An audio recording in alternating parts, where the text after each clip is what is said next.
It's difficult to put a trip like this into words, but look, a man can try. So here we go.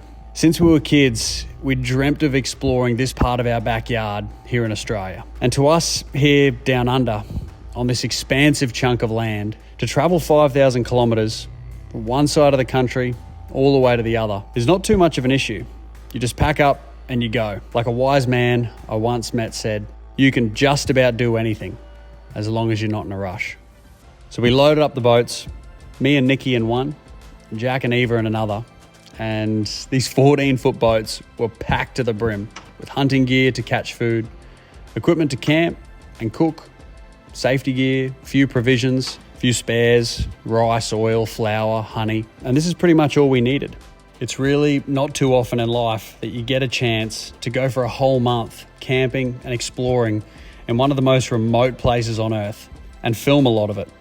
So I want to share with you all the highlights, lowlights of the month, some behind the scenes footage, insights into a lot of the lessons learnt, reflections from the experience, and of course the 7 days it took getting the some 5,000 kilometres back home to the farm.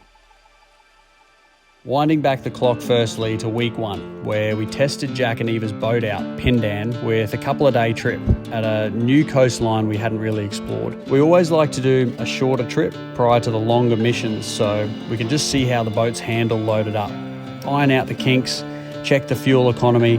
We caught some amazing fish with my first threadfin salmon, which was a real highlight. Oh my God! Oh my God! And also got a bounty of mud crabs, even grabbing one in plain sight, middle of the creek at low tide. Oh! Wow, that's a big crab. It was a real hot spot. Having fresh seafood cooked straight on the fire by the ocean, it's really hard to beat. I think it's a mixture of knowing where your food comes from, good company, being out in nature, and the smokiness of the fire just makes it all the more satisfying. After the final pack and checks of the gear, we loaded up the boats and made our way down a hell of a lot of long, red, dusty, unsealed roads to finally get the boats in the water and launch into the unknown. Fortunately, the first camp that we found was an absolute cracker, the Crab Shack, which we got to call home for that night. It had pretty much everything you'd need. Really good shelter, fresh water, enough to drink or get your body in just to cool down, as many oysters as you could possibly eat, huge big fresh oysters on low tide. I believe you can. Had mullet straight out of the front of camp, a sunset view, and enough wood for a fire to cook up the day's catch. Finally, after months of talking about it, we're out here doing it. In this part of the remote Australian coastline, it really is a case of the further you head north, the wilder it gets. The landscape, the fishing, and the overall challenges. Not knowing exactly where we were going to end up day by day was fun, and saw some insanely stunning beaches and bays, but a lot of the time we didn't stay all that long in specific spots because time really was a sensitive one. We were battling with 12-metre tides, which we'd never experienced before, extreme heat, and the necessity of getting food each day. Fortunately, it was just such a healthy ecosystem, and a feed of fish was rarely too far away. Well done. Beautiful long-tailed tuna. We then ended up, after exhausting a few options, camping in a cave on a beach, which was actually comfier than you'd think. We anchored the boats up, let them go high and dry with the low tide, and were treated to an absolute world-class sunset. And we ate that tuna 3 different ways. All ways were worthy, but do take note, the best way to cook tuna is to not cook it at all. Yeah, that'd be epic. We did our best to find fresh water every few days, and in such a dry, arid, and overall pretty harsh environment, we were actually surprised to find small waterfalls, creeks, and little springs along the way, which many we got water out of to drink for ourselves. Some were safe to swim, as the water was clean enough to see if there were any saltwater crocodiles. But as a rule of thumb, you got to stay out of the water. They're such impressive animals, which were almost shot to extinction in Australia in the mid-1900s for their skins. However, now they're under full protection they're back in healthy numbers and are highly likely to be in the most unlikely of places. We found on certain tides, mainly the run out, near the mouth of creeks, there'd be different pressure points or corners that would turn on for fishing, and you'd be able to catch all sorts of quality seafood for a meal, such as cod and our favourite golden snapper. It was also really hard to predict what river systems would look like when all the water would drain out. And often it would be a challenge to get to the boat, often being stuck in the mud for the 6-hour tide cycle. We've got a huge tide at midnight tonight. So this is the final check for the evening. At this point of the trip, we'd well and truly settled in, waking up with the sun, sleeping with the set, and overall, I feel embracing nature. The body starts to get into a pretty good rhythm. The senses heighten, and any stresses from home, not replying to that email or paying that bill, has well and truly disappeared. The gap between ourselves and the wild starts to close, and I'd like to think we're at a respectable and, more importantly, enjoyable level of feral. The heat had started to become really intense, and it was a daily activity to find either a water source to submerge in that was safe to do so, or shade to hang out in during the heat of the day. We found ourselves also drinking a lot more water than usual, budgeting around 5 litres each a day. We spent a lot of time searching for mud crabs, but overall, we're almost always disappointed and left empty-handed, seeing signs of them, but never any actual crabs, which was surprising because we thought they'd be everywhere. As the heat left the day, the wildlife, us included, would become far more active. The breeze would sometimes pick up, and with that morale, and we'd gather a load of wood for the fire and settle into another makeshift Kimberley camp cook-up. We then snaked our way close to 20 miles upstream of this river system, which after a while became narrower and narrower, and the cliffs started standing extremely tall either side of us. We felt like we'd found a lost civilization, or it was land before time. We really got a sense that it was somewhere you'd read about in a tall tale of adventurous fiction. We came to this small little sandy beach that seemed too good to be true. How good's this? There's a beach up here! Woo! And with the big tides, it allowed us to get over a couple of really big rock bars. And I'll be honest, there's few better camps than this I've found. Safe anchorage, shade, wood for fire, a permanent freshwater creek which was used multiple times each day, and amazing fishing. Oh, it's a good barrel. Over the course of a week at this camp, the fishing was red hot. We were in a spot where these two ecosystems collided. Pure fresh water from hundreds of kilometres inland running into the salt.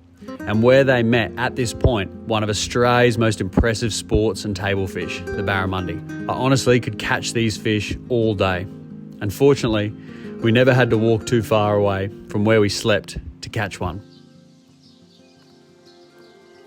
At times, it really is quite surreal out here. It's like no other landscape I've ever seen. And I catch myself looking out often to the rock formations and the colours of the Kimberley, just in awe. The extreme elements and pressure that's formed this here, what you can see, over millions of years, just makes your lifetime feel like a grain of sand on the longest beach, which really has been a humbling lens to look through. We could be stuck up here for the next couple of weeks. We could really feel that the weather was starting to change. It's significantly hotter than it was 3 or 4 weeks ago. And at night, there's far more activity with the insects. There's storms building up in the evening. Fortunately, none have made it to our camps, but you can hear them and see them in the distance. You really get a sense of how there's quite a fine line between having a successful camping trip out here and a disappointment or a tragedy even. That's the stick marker we put in yesterday's high tide mark, and it's still flooding in. I don't know for how much longer. Nature and luck really can change in an instant. We made it! We just get so much from being out here. It's what we love to do. And I know in myself, it's where I feel happiest. It's where I feel the most alive, the most connected, at ease, and at peace. Well done today, everyone. Cheers, well done. Just sleeping on the ground, walking barefoot, eating fresh food that you've only caught an hour ago. Yeah, we got a chopper! Yes! Oh, that's the biggest mangrove jack of the trip so far. Working with the tides, staring into the fire, and overall, just slowing it all down. I just hope that as many people as possible, however you need to find that feeling for you, that you can and that you do. Because at the end of the day, it's a pretty short ride and we've most likely only got one crack at it. As you can see, it's hungry country, but it's also very giving. And it really has been a dream come true to embark on this trip and be out in the thick of it. I guess when I think about it, our aim with filming and sharing these trips, it's to show you the adventures that can be had and an insight into what the experience is like, the wildlife, the logistics, hunting for the food daily, the meals, the landscape, and hopefully, if you can, plan your own mission, getting back to basics somewhere out here. There's a bit of sand on there.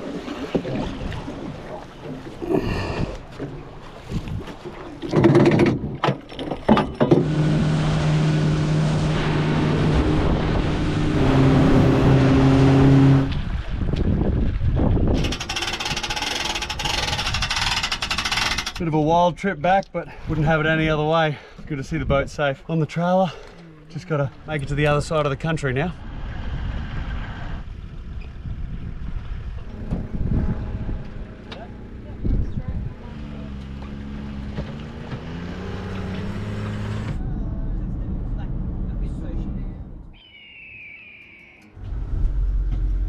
What a spot. We just got back to the mainland before predicted strong winds, and fortunately enough time to spend the afternoon taking in a final sunset all together.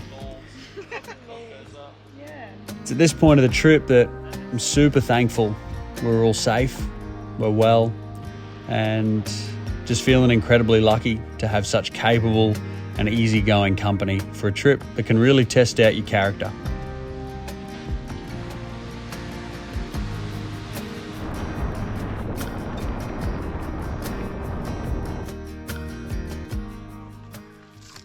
They're all magpie geese, which are a beautiful bird, flock by the thousands, and they're amazing eating as well.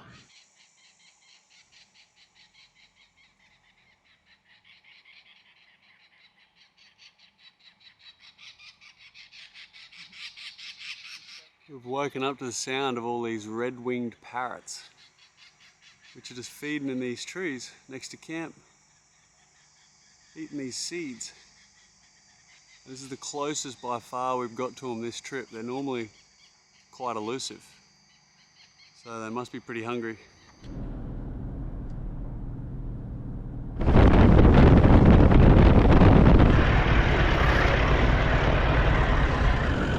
Yeah! You. Looking good.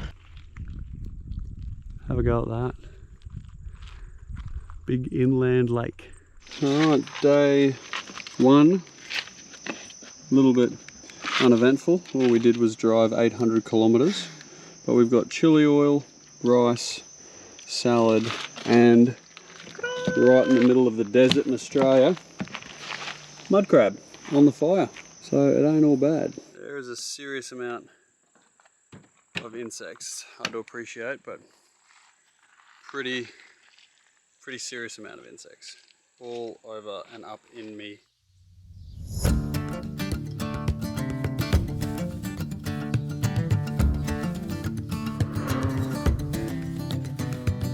Pretty much in the middle of Australia, there's this huge lake of fresh water thanks to this ginormous dam right here, and there's all the water that's pushing out the bottom of it and cruising out towards the coast. Pretty spectacular.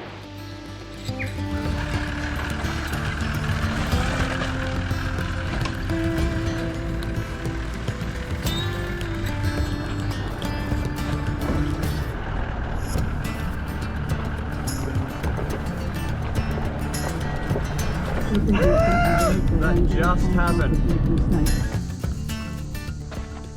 Seems like every 100 kilometers or so there's a little offshoot on the side of the road, and you can go down a number of little rock wallaby tracks that take you through some pretty cool places.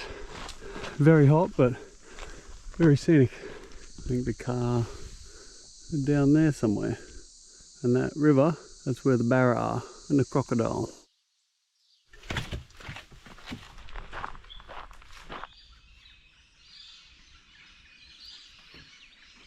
So many birds.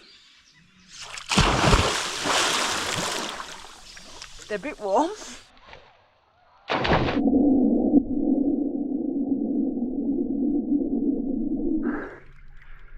Pretty cool driving from one side of Australia to the other. You cover a lot of different types of scenery and country, and every now and then you luck out by parking the truck up on the edge of the road, climbing down into a canyon or gorge, and stumbling across a place to have a freshwater swim. And it's estimated, we looked up, that these rock formations in front of us are somewhere between 250 and 300 million years old, which is pretty hard to get your head around. Yeah, it's a pretty magic spot and fantastic after 12 hours of driving. Come on! Come on! Thanks, mate.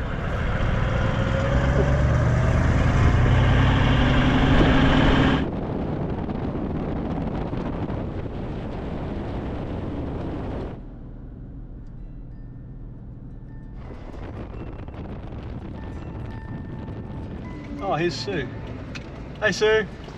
This is my neighbour. After 7 days exactly, we've finished the drive from the west coast of Australia all the way back now where we're pulling in back at home. We're here at the Pocket, the cafe.